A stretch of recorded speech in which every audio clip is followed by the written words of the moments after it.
Hola a todos, bienvenidos al día 249 de nuestro reto 366-2024. El devocional del día de hoy lleva por título El león y el cordero. Algunas personas son como leones, resueltas, fuertes y valientes. Otras son como corderos, amables, mansos y sumisos. Todos nosotros debemos ser una mezcla divina de ambos y saber cuándo ser como un león y cuándo como un cordero. Pero ¿cómo puede ser una persona a la vez león y cordero? El libro de las Crónicas de Narnia de C.S. Lewis, el león Aslan representa a Jesús. En el más famoso de estos libros, el león, la bruja y el armario, Aslan es sacrificado. Atad lo he dicho, repitió la bruja blanca. Hay que afeitarlo primero, hay que afeitarlo primero. Ponedle el bozal, dijo la bruja. Tantas como eran las criaturas que lo rodeaban para asestarle patadas y golpes, escupirle y burlarse de él, empezaron a arrastrarle al atado y amordazado león hacia la mesa de piedra. Después, en ese instante, dieron a su espalda un fuerte ruido, un enorme y ensordecedor crujido. La mesa de piedra estaba rota en dos pedazos, con una enorme hendidura que la correría de extremo a extremo, allí brillando bajo la luz del amanecer, más grande de lo que lo habían visto antes, sacudiendo la melena que al parecer había vuelto a crecer, estaba el propio Aslan. Este mismo Aslan les dice que cuando una víctima voluntaria que no ha cometido ninguna traición fuera ejecutada en lugar de un traidor, la mesa se rompería y la muerte misma efectuaría un movimiento de retroceso. En el libro de Apocalipsis vemos a Jesús en pie en el centro del trono del cielo. Él es el león y el cordero. Él es triunfante, ha vencido y fue sacrificado de una manera imaginativa y poderosa. C.S. Lewis muestra cómo Jesús puede ser a la vez el león de la tribu de Judá y el cordero que estaba en el pie y parecía haber sido sacrificado. Vamos a hacer nuestra primera lectura que está en Proverbios 30 del verso 11 al 23 en la nueva versión internacional, disculpa. Hay quienes maldicen a su padre y no bendicen a su madre. Hay quienes se creen muy puros, pero no se han purificado de su impureza. Hay quienes se creen muy importantes y a todos miran con desdén. Hay quienes tienen espadas por dientes y cuchillos por mandíbulas, para devorar a los pobres de la tierra y a los menesterosos de este mundo. La sanguijuela tiene dos hijas que solo dicen dame, dame. Tres cosas hay que nunca se sacian y una cuarta que nunca dice basta. El sepulcro, el vientre estéril, la tierra que nunca se sacia de agua y el fuego que nunca dice basta. Al que mira con desdén a su padre y desprecia a su anciana madre, que los cuervos del valle le saquen los ojos y que se lo coman los buitres. Tres cosas hay que me causan asombro y una cuarta que no alcanzo a comprender. El rastro del águila en el cielo, el rastro de la serpiente en la roca, el rastro del barco en alta mar y el rastro del hombre en la mujer joven. Así procede la adúltera, come, se limpia la boca y afirma nada malo he cometido. Tres cosas hacen temblar la tierra y una cuarta hace estremecer. El siervo que llega a ser rey, el necio al que le sobra comida. La mujer rechazada que llega a casarse y la criada que suplanta a su señora. Vamos a leer la reflexión para este apartado que dice número 1. Sé limpio por el cordero que fue sacrificado. Necesitamos ser limpiados de nuestro pecado, de nuestra impureza, tal como lo describe el autor en Proverbios. Esta impureza del pecado se representa bajo muchos aspectos diferentes. Primero, no prestar la debida obediencia a nuestros padres ni bendecirlos. Segundo, el orgullo, el cual puede venir en forma de ojos que miran altivos con desdén. No seas tan rígido y pienses que eres mejor que todo el mundo. Número 3. A los pobres. No cuidar a los pobres y los menesterosos. Número 4. El pecado sexual, el cual se justifica a sí mismo diciendo nada malo he cometido. No reconocer la necesidad de ser limpiados es el peor estado en el que podemos estar. Ser limpiados de nuestros pecados es una cosa maravillosa. En el pasaje del Nuevo Testamento de hoy veremos a toda la creación adorando al Cordero porque ha sido sacrificado y con tu sangre compraste para Dios gente de toda raza, lengua, pueblo y nación, dice Apocalipsis 5:9. La sangre de Jesús es la que nos limpia de todo pecado, dice 1 de Juan 1:7. La oración para el primer apartado dice: Señor, que no solo sea puro a mis propios ojos, te pido que me limpies mediante la sangre del Cordero que me compró para Dios. Vamos a hacer la siguiente lectura, que es en Apocalipsis 5, del verso 1 al verso 14. En la mano derecha del que estaba sentado en el trono vi un rollo escrito por ambos lados y sellado con 7 sellos. También vi un ángel poderoso que clamaba a gran voz: ¿Quién es digno de romper los sellos y abrir el rollo? Pero ni en el cielo, ni en la tierra, ni debajo de la tierra hubo nadie capaz de abrirlo ni de examinar su contenido. Y yo lloraba mucho porque no se había encontrado a nadie que fuera digno de abrir el rollo ni de examinar su contenido. Uno de los ancianos me dijo: Deja de llorar, ya que ya el león de la tribu de Judá, la raíz de David, ha vencido. Él sí puede abrir el rollo y sus 7 sellos. Entonces vi en medio de los 4 seres vivientes, del trono y los ancianos, a un cordero que estaba de pie y parecía haber sido sacrificado. Tenía 7 cuernos y 7 ojos, que son los 7 espíritus de Dios enviados por toda la tierra. Se acercó y recibió el rollo de la mano derecha del que estaba sentado en el trono. Cuando lo tomó, los 4 seres vivientes y los 24 ancianos se postraron delante del cordero. Cada uno tenía un arpa y copas de oro llenas de incienso, que son las oraciones del pueblo de Dios, y entonaban este nuevo cántico: Digno eres de recibir el rollo escrito, de romper sus sellos, porque fuiste sacrificado y con su sangre compraste para Dios gente de toda tribu, lengua, pueblo y nación. De ellos hiciste un reino y los hiciste sacerdote al servicio de nuestro Señor, y reinará sobre la tierra. Luego miré y oí la voz de muchos ángeles que estaban alrededor del trono, y los seres vivientes y los ancianos. El número de ellos era millares de millares y millones de millones. Cantaban con todas sus fuerzas: Digno es el Cordero que ha sido sacrificado, de recibir el poder, la riqueza y la sabiduría, la fortaleza y la honra, la gloria y la alabanza. Y oí a cuanta criatura hay en el cielo, en la tierra, debajo de la tierra y en el mar, a todos en la creación, que cantaban: Al que está sentado en el trono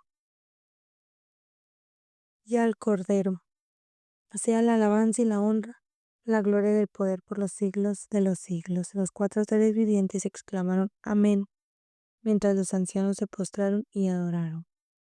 Vamos a leer la reflexión para este apartado. Dice: número 2. Adora al Cordero, que también es un león. A veces me encuentro actuando como un cordero cuando debía ser un león. Actúo mansadamente cuando debía ser resuelto, fuerte y valiente. En otras ocasiones actúo como un león cuando tendría que ser más como un cordero. Soy demasiado bravo cuando debería ser amable, manso y sumiso. Jesús derrotó a poderosos oponentes con una valentía de león. Por ejemplo, cuando echó a los cambistas del templo. Por otro lado, con la mujer sorprendida en adulterio, en donde dice Juan 8 del 1 al 11, pudo haber sido inflexible, pero en vez de eso fue misericordioso y amable, como un cordero. El reto para nosotros es seguir el ejemplo de aquel a quien adoramos. ¿Qué está pasando en el cielo ahora mismo? Juan nos dice que cuando ve el cielo contempla millones de personas adorando a Jesús, el león, quien también es un cordero. Jesús es la clave para entender la historia y la salvación. En la tierra nos resulta muy difícil comprender lo que está pasando, cuáles son los planes y los propósitos de Dios para la historia y la salvación, cuáles son sus palabras y propósitos para tu vida y la mía. El rollo sellado con 7 sellos probablemente representa los planes y los propósitos de Dios. Nadie, ni en el cielo o la tierra o bajo la tierra, es considerado digno de abrir el rollo o ni tan siquiera mirar dentro de él, excepto Jesús, el león de la tribu de Judá, el cual ha vencido. Aquí se muestra a Jesús en toda su majestad y realeza. Solo Jesús puede abrir los secretos de la historia o los planes de salvación de Dios y su propósito para cada una de nuestras vidas. El león es también un cordero. Entonces vi en medio de los 4 seres vivientes y del trono y los ancianos a un cordero que estaba de pie, y parecía haber sido sacrificado. Tenía 7 cuernos y 7 ojos, que son los 7 espíritus de Dios enviados por toda la tierra. Se acercó y recibió el rollo de la mano derecha del que estaba sentado en el trono. Cuando lo tomó, los 4 seres vivientes y los 24 ancianos se postraron delante del Cordero. El Cordero es adorado por todo el orden creado y la iglesia entera se postró ante él. He aquí un hecho sorprendente: tus oraciones en la tierra afectan a la adoración del cielo. Cada uno tenía una arpa y copas de oro llenas de incienso, que son las oraciones del pueblo de Dios. Tus oraciones llenan las copas del oro del cielo. Tus oraciones en verdad marcan la diferencia. Y entonaban este nuevo cántico: y con tu sangre compraste para Dios gente de toda raza, lengua, pueblo y nación. De ellos hiciste un reino, los hiciste sacerdotes al servicio de nuestro Dios, y reinarán sobre la tierra. Luego miré y vi a vuestros muchos ángeles que estaban alrededor de los ancianos.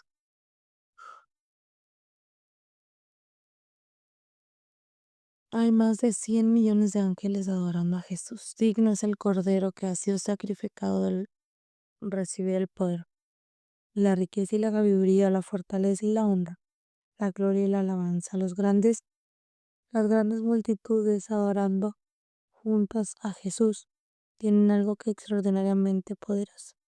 Esta es una de las razones por las que amo la Semana Global de Alfa, cuando gente de cientos de naciones numerosas y lenguas, pueblos y tribus, todas juntas adoran a Jesús. Este es un anticipo del cielo. Aquí vemos que la actividad del cielo consiste en una adoración a Jesús, con cantarás canciones en la redención. Todo el cielo prorrumpe en alabanza. Hay una gran orquesta y un coro magnificado, y todo tipo de música en armonía. Fuiste creado para la alabanza de la gloria de Dios, la cual fue revelada en Jesucristo, el león y también el cordero. La lectura para el segundo apartado dice la oración, perdón. Señor, te adoro como el león de la tribu de Judá, quien ha vencido, y el cordero que fue sacrificado. Señor, quiero volverme más como Jesús y saber cuándo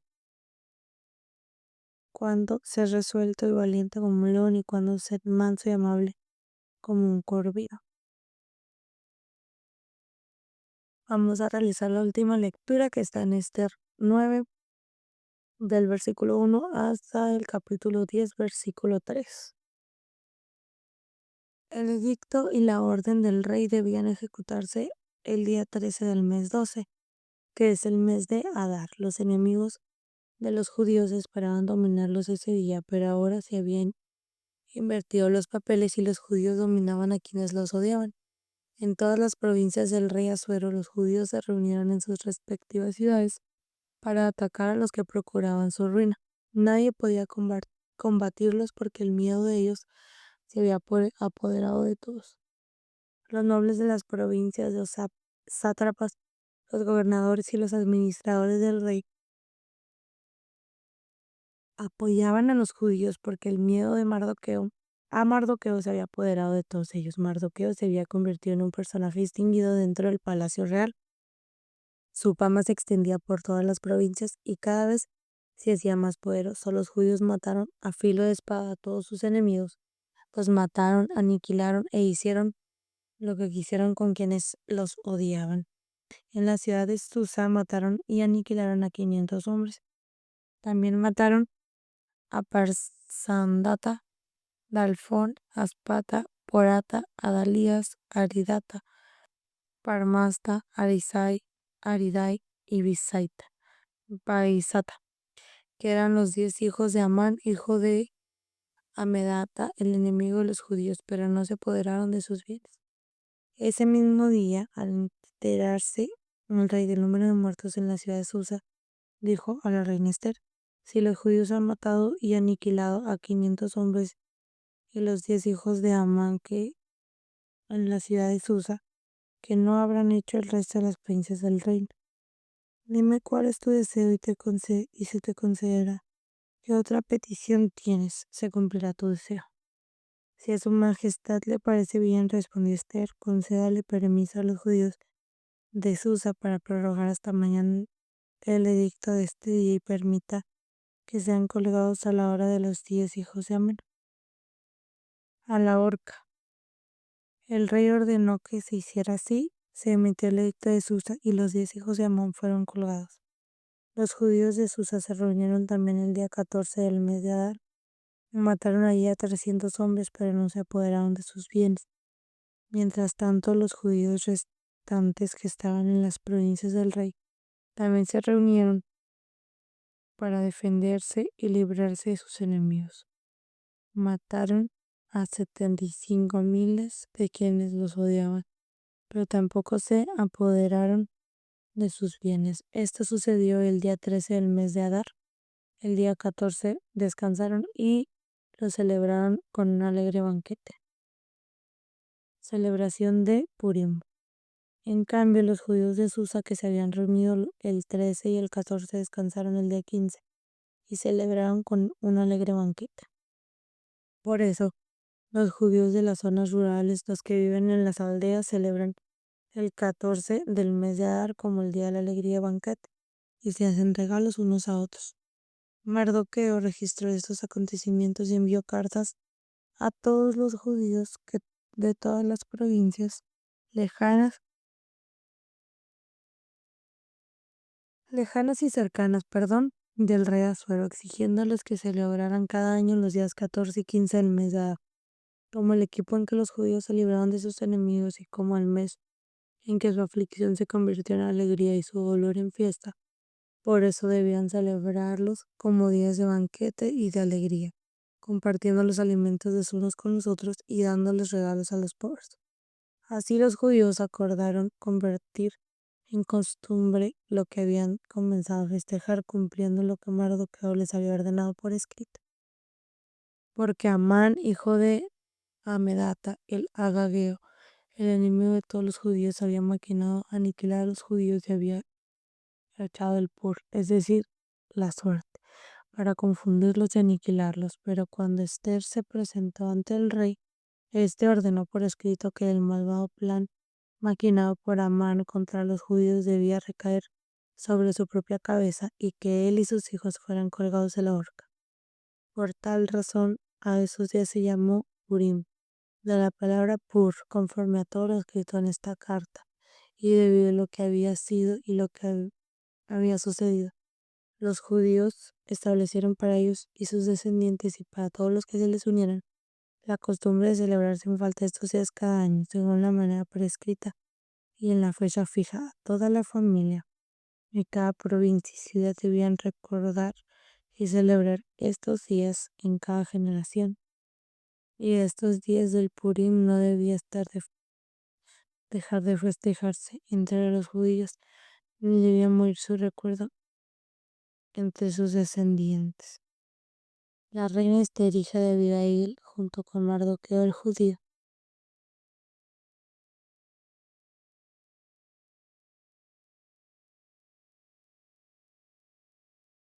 La reina Esther, hija de Abigail, junto con Mardoqueo el judío, escribieron con plena autoridad para confirmar esta segunda carta con respecto a los días de Purim.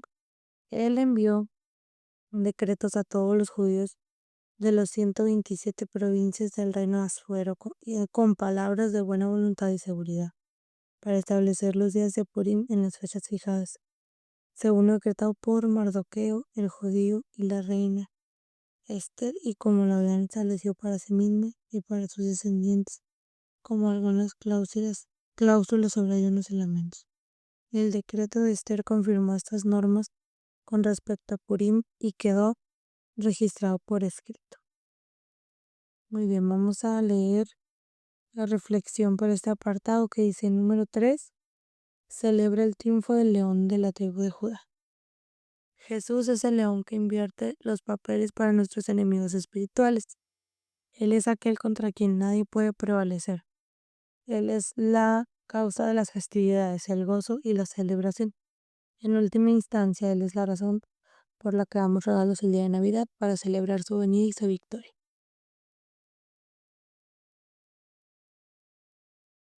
Esther es un arquetipo de Cristo, es decir, su vida prefiguró y anticipó a Jesús. Humanamente hablando, si no hubiera sido por su intervención, la nación judía habría sido destruida. Su acción trajo la derrota del malvado Amán y trajo libertad, alegría y victoria al pueblo. Los papeles se han invertido, nadie podía convertirlos. Confía en que Dios al final hará que el mal, que el mal que ya haya sido planeado contra ti se convierta en nada. Dios ha prometido darte la victoria al final de Jesús. Mientras tanto, ten la valentía del león que tuvieron Esther y Mardoqueo, así como su disposición al sacrificio de sus vidas, como decidieron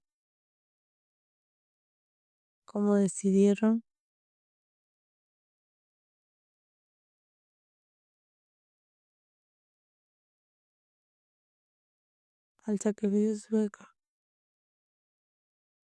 así como su disposición al sacrificio de sus vidas como corderos en obediencia al propósito de Dios. Esto llevó que el pueblo de Dios se librara de la opresión. Ellos lo celebraron con un alegre banquete, como día de alegría y de banquete, y se hacen regalos unos a otros. Aquellos eventos prefiguraron el gran suceso de triunfo del león de Judá, la raíz de David, por medio de la vida, la muerte y la resurrección de Jesús. Por él su aflicción se convirtió en alegría y su dolor en día de fiesta. Por eso debían celebrarlo como días de banquete y de alegría,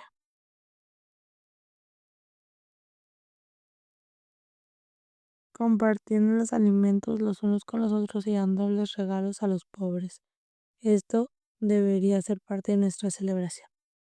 La oración para este apartado dice: Señor, gracias por la victoria definitiva del león, quien también es el cordero que fue sacrificado, al que está sentado en el trono, y al cordero sea en la alabanza, la honra, la gloria y el poder por los siglos de los siglos. Amén. Pipa añade, según Apocalipsis 5:8, cada uno tenía un arpa y copas de oro llenas de incienso, que son las oraciones del pueblo de Dios. Me encanta el hecho de que las copas estén hechas de oro. Muestra que nuestras oraciones son preciosas, y todas las oraciones, incluso las mías, entran en ellas. Muy bien, esto es todo por el devocional del día de hoy. Te invito a disfrutar primeramente este devocional y que compartas con alguien que creas que va a ser de ayuda, o en tus redes sociales, para que pueda llegar a más personas.